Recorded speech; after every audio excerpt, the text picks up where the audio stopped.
వెనుకటి రోజుల్లోనైతే కొన్ని కుటుంబాలల్లో 2, 3, 4, 5 ఇట్లా 7, 8 మంది 10, 12 మంది పిల్లలు కూడా ఉండేది. అంతమంది పిల్లలు కూడా కనేది అప్పటి వాళ్ళు. అంతమంది పిల్లల కన్నా కానీ నాకు ఇంతమంది పిల్లలు అయ్యారని భార్యాభర్తలు ఇద్దరు కష్టపడి చెమటాడిపోయితే ఆ పిల్లలు పెంచి పెద్దవాళ్ళు చేయాలి. ఒకరింటికి పోవద్దు, ఉపవాసం ఉండద్దు, ఒకరికి చేయి సాపద్దు అని అయితే ఆ పిల్లలందరినీ పోషించి పెద్దవాళ్ళు చేసేది. పెద్దవాళ్ళు చేసి అయితే అందరికీ పెళ్ళిళ్ళు చేయాలని అందరికీ పెళ్ళిళ్ళు చేసేది. ఏదో వాళ్ళ స్తోమతకు తగినంత పెళ్ళిళ్ళు అయితే చేసి అయితే ఏ ఇంటి వాళ్ళను ఆ ఇంటికి చేసేది. పెద్ద ఆస్తిపాస్తులు ఉన్నవాళ్ళు ఉన్నారు, వెనకటి రోజుల్లో లేని వాళ్ళు కూడా ఉన్నారు. ఉన్న వాళ్ళైనా వాళ్ళందరికీ పెళ్ళిళ్ళు చేసి పెద్దవాళ్ళు చేసేది. లేని వాళ్ళైనా కానీ ఏదో వాళ్ళకి స్తోమతకు తగినట్టు అందరినీ పెంచి పెళ్ళిళ్ళు చేసేది. మంచి బుద్ధిగానైతే పెంచేది. అప్పుడు పిల్లల అందరినీ ఏ ఇంటి వాళ్ళనైతే ఆ ఇంటికి చేర్పించి అయితే వాళ్ళు కొంచెం అప్పుడు వాళ్ళకు అమ్మ నాన్నకు రెస్ట్ ఉండేది. ఎందుకంటే అమ్మాయి మా బాధ్యత తీరింది, అందరినీ పెంచి పెద్దవాళ్ళు చేసినాం, పెళ్ళిళ్ళు చేసినాం అన్న నిమ్మలం అయితే ఉండేది వెనకటి వాళ్ళకు.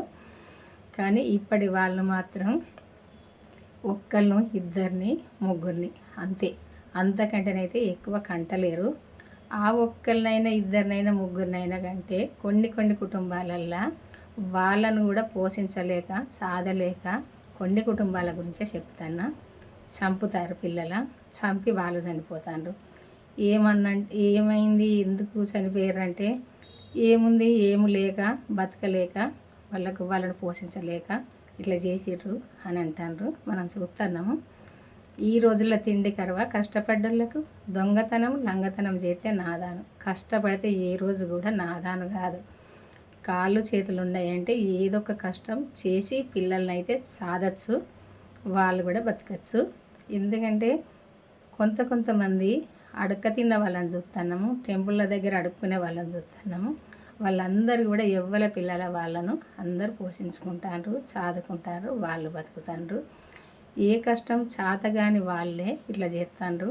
ఈ ప్రపంచం మీద ఏదొక్క పని, ఎక్కడ షాపులనా, ఎక్కడ కూరగాయలు అమ్ముకోవడమా, ఏదొక్క పని అయితే చేసి అయితే పిల్లలు చదవచ్చు, వాళ్ళు బతకచ్చు. పిల్లలైతే పాపము వాళ్ళు కన్నవారికి కానీ వాళ్ళైతే ఏమి చూడలేదు. లోకం మీదకి వచ్చి అయితే ఏమో అనుభవించలే, ఏమైతే చూడలే. వీళ్ళంటే కొంచెం కొన్ని రోజులు బతికిండ్రు కాబట్టి కష్టాలు సుఖాలు చూసిండ్రు. కష్టమే ఎలా వచ్చిర్రో వాళ్ళు సుఖమే పడ్డరో మనకైతే తెలియదు. ఏదో ఒకటైతే అనుభవించిండ్రు, అయిపోయింది. కానీ కన్న పిల్లలు ఏం పాపం చేసిండ్రు, ఆ పిల్లలు చంపడానికి కన్నందుకు ఏదో ఒక కష్టం చేసి అయితే సాధాలే పిల్లల. ఇట్లా చంపి అయితే వాళ్ళు చనిపోవద్దు, ఇట్లా కుటుంబాలు అయితే ఇట్లా కావద్దు. ఎందుకంటే కష్టం చేసినప్పుడు ఈ రోజుల్లో తిండి లేదని ఎప్పుడూ అనుకోవద్దు. ఏదన్నా కష్టం చేసినప్పుడు తిండి తినచ్చు, కష్టం చేయనప్పుడే తిండి కడుపులకు రాదు. కష్టం చేసుకుంటే ఎవరికైనా తిండి లేదని అనుకునే వాళ్ళు ఎవ్వరు లేరు. ఏదో ఒక కష్టం చేసి అయితే పిల్లలు కన్నప్పుడు సాధాలే, పిల్లల్ని అయితే చంపద్దు, వాళ్ళు చనిపోవద్దు. ఇట్లా కన్న పిల్లల్ని అయితే ఈ లోకం మీద ఏం చూడని పిల్లల్ని అయితే చంపద్దు. 3, 4, 2, 3 ఏళ్ళు 5, 6 ఏళ్ళ పిల్లల్ని అయితే ఇట్లా చంపుతారు, వాళ్ళు చనిపోతారు. పాపం వాళ్ళు మీరు కన్నారు కానీ వాళ్ళనైతే ఏమి కూడా సుఖపెట్టలే, వాళ్ళు ఏమి కూడా చూడలేదు. అట్లాంటి పిల్లల్ని అయితే పాపం చంపద్దు. ఎందుకంటే కొన్ని చూస్తే కేసులు మస్తు బాధ అనిపిస్తుంది, కళ్ళపడి నీళ్ళు కారుతున్నాయి. అట్లా పిల్లలు చంపితే పసిపిల్లలు, ఆ పసిపిల్లల్ని అయితే సాధలేక చంపద్దు. చస్తే ఒకవేళ మీకు బతకాలే అనిపించినప్పుడు చావుర్రి, ఆ పిల్లలు ఏదో ఒకటి అడుక్కొని తింటారు. ఏంటంటే కొంచెం అటు ఇటు అంటే పెద్దగా అవుతారు, ఏదో ఒకటి చేసుకొని బతుకుతారు. పసిపిల్లలు అయితే చంపద్దు. నాకైతే నచ్చింది, నేను చెప్తానండి. మీ అందరికీ ఎట్లా అనిపిస్తుందో నాకైతే తెలియదు. ఉంటానండి.